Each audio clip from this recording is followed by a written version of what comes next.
அனைவருக்கும் வணக்கம். சற்று முன்பு தமிழக அரசு இன்று வெளியிட்டுள்ள 15 முக்கியமான அறிவிப்புகள் என்னென்ன என்பதை பற்றி தான் நம்ம இந்த வீடியோவில் டீட்டெயிலாக பார்க்க போகிறோம். ஸோ முடிந்தளவுக்கு இந்த வீடியோவை ஸ்கிப் பண்ணாமல் முழுமையாக பாருங்கள்.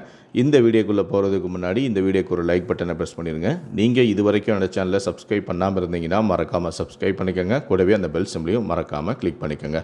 சரி, வாங்க இப்போ நாம் வீடியோக்குள்ளே போகலாம். முதல் அறிவிப்பு: முதலமைச்சரின் தாய் மாணவர் திட்டத்தை சென்னையில் வரும் 12ஆம் தேதி முதலமைச்சரான மு.க. ஸ்டாலின் தொடங்கி வைக்கிறார்.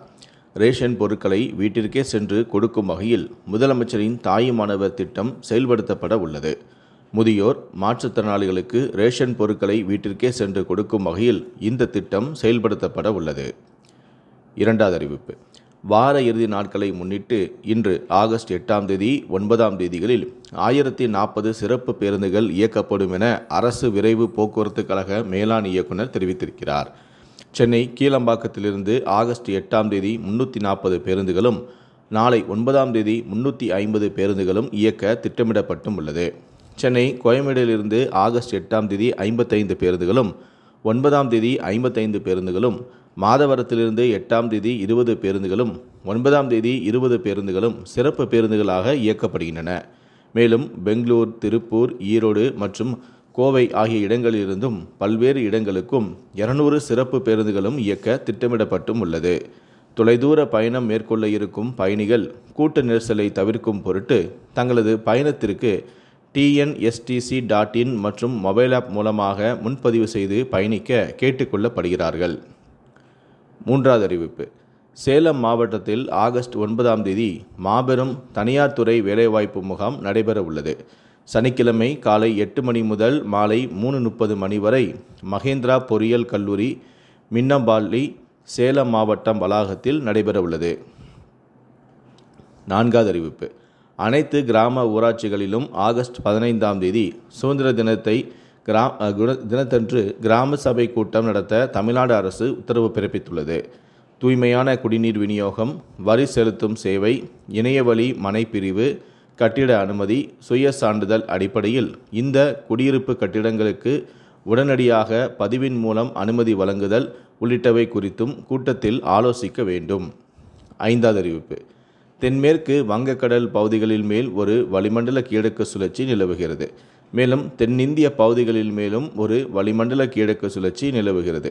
இதன் காரணமாக இன்று வட தமிழகத்தில் அநேக இடங்களிலும், தென் தமிழகத்தில் ஓரிரு இடங்களிலும், புதுவை மற்றும் காரைக்கால் பகுதிகளிலும் இடி மின்னுடன் கூடிய லேசான முதல் மிதமான மழை பெய்யக்கூடும். திருவண்ணாமலை, வேலூர் மற்றும் திருப்பத்தூர் மாவட்டங்களில் ஓரிரு இடங்களில் கனமுதல் மிக கனமழையும், நாகப்பட்டினம், மயிலாடுதுறை, திருவாரூர், கடலூர், விழுப்புரம், கள்ளக்குறிச்சி, செங்கல்பட்டு, காஞ்சிபுரம், ராணிப்பேட்டை மாவட்டங்களில் ஓரிரு இடங்களிலும், புதுவை மற்றும் காரைக்கால் பகுதிகளிலும் கனமழை பெய்ய வாய்ப்புள்ளது. ஆறாவது அறிவிப்பு: மாநில கல்விக் கொள்கையை இன்று முதலமைச்சரான ஸ்டாலின் அவர்கள் வெளியிட உள்ளார். மாநில கல்விக் கொள்கையை உருவாக்க 2022ஆம் ஆண்டு ஓய்வு பெற்ற நீதிபதியான முருகேசனின் தலைமையில் 14 பேர் கொண்ட குழு அமைக்கப்பட்டது. அந்த குழுவானது 650 பக்கங்கள் கொண்ட அறிக்கையை முதல்வரிடம் கடந்த ஆண்டு ஜூலை மாதம் சமர்ப்பித்தது.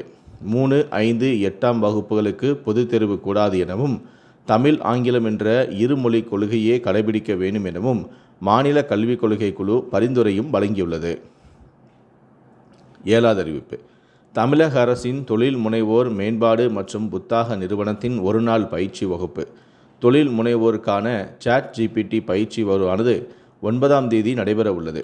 சிறு மற்றும் நடுத்தர வணிக உரிமையாளர்கள் மற்றும் ஸ்டார்ட் அப் நிறுவனர்களுக்கு ChatGPTயை பயன்படுத்தி வணிக செயல்பாடுகளை எளிமைப்படுத்தவும், திறன் மேம்படுத்தவும், செலவுகளை குறைக்கவும் உதவும் தகவல்கள் மற்றும் நடைமுறை பயிற்சிகளை இந்த பயிற்சி வகுப்பு வழங்கும். எட்டாவது அறிவிப்பு: இந்து சமய அறநிலைத்துறையின் சார்பில் செயல்படுத்தப்படும் கட்டணமில்லா அறுபடை வீடு ஆன்மீக பயணத்தில் பங்கேற்க விரும்பும் தகுதியுடைய மூத்த குடிமக்கள் விண்ணப்பித்து பயன்பெறலாம் என அமைச்சரான சேகர்பாபு தெரிவித்திருக்கிறார். இந்த ஆன்மீக பயணத்திற்கான விண்ணப்ப படிவங்களை அந்தந்த மண்டல இணை ஆணையர் அலுவலகங்களில் நேரில் பெற்றோ அல்லது hrce.in.government.in என்ற இந்து சமய அறநிலைத்துறை இணையதளத்தில் பதிவிறக்கம் செய்தோ விண்ணப்பிக்கலாம் எனவும், பூர்த்தி செய்யப்பட்ட விண்ணப்பத்தை உரிய சான்றுகளுடன் இணைத்து சம்பந்தப்பட்ட மண்டல இணை ஆணையர் அலுவலகத்தில் 15/9/2025க்குள் சமர்ப்பிக்க வேண்டும் எனவும் கூறப்பட்டுள்ளது. 9வது அறிவிப்பு.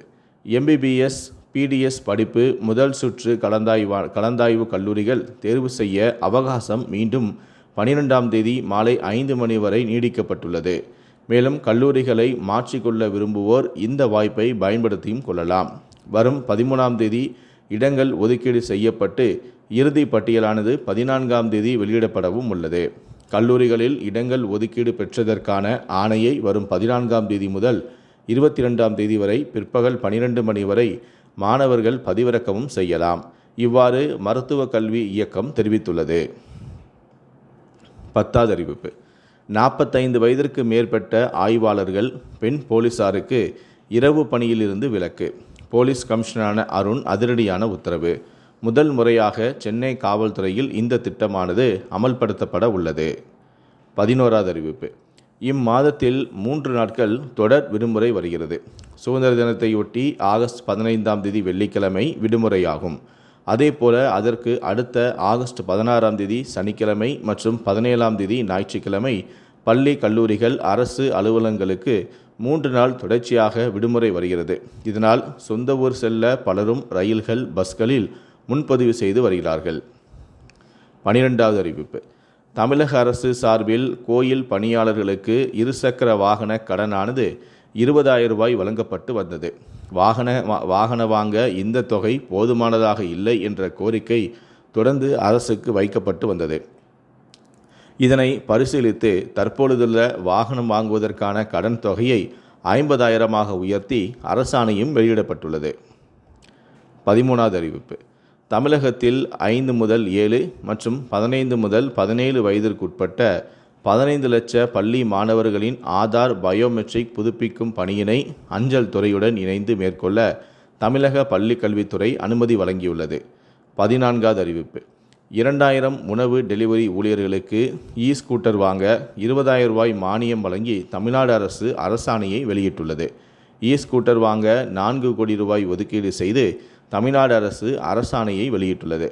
இணையம் சார்ந்த ஊழியர்களுக்கான விபத்து காப்பீடு திட்டம் செயல்படுத்தப்படும் என அறிவிக்கப்பட்ட நிலையில் அதற்கான அரசாணையும் சில நாட்களுக்கு முன்பு வெளியிடப்பட்ட நிலையில் தற்போது மற்றொரு திட்டத்திற்கான அரசாணையும் வெளியிடப்பட்டுள்ளது. கடைசியாக 15வது அறிவிப்பு. தமிழ்நாடு அரசின் கூட்டுறவு வங்கிகள் மற்றும் சங்கங்களில் காலியாக உள்ள உதவியாளர் பணியிடங்களை நேரடி நியமனம் மூலமாக நிரப்ப அறிவிப்பு வெளியாகியுள்ளது. தமிழ்நாடு முழுவதும் 2000 உதவியாளர் பணியிடங்களுக்கு விண்ணப்பங்கள் வரவேற்கப்படுகின்றன. விண்ணப்பிக்க கடைசி நாள் 29/8/2025 ஆகும். இந்த 15 அறிவிப்புகளை பற்றிய உங்களுடைய கருத்துக்கள் என்ன அப்படிங்கிறத கீழே இருக்கக்கூடிய கமெண்ட் செக்ஷனில் மறக்காமல் சொல்லுங்கள். முடிந்தளவுக்கு இந்த வீடியோவை மற்றவங்களுக்கும் ஷேர் பண்ணுங்கள். மேலும் இது போன்ற பல வீடியோக்களை நீங்கள் பார்க்கணும் அப்படின்னு நினச்சிங்கன்னா மறக்காமல் நினச்சி நீங்கள் சப்ஸ்கிரைப் பண்ணுங்கள். கூடவே அந்த பெல் சிம்லையும் மறக்காமல் கிளிக் பண்ணுங்கள். நன்றி, வணக்கம்.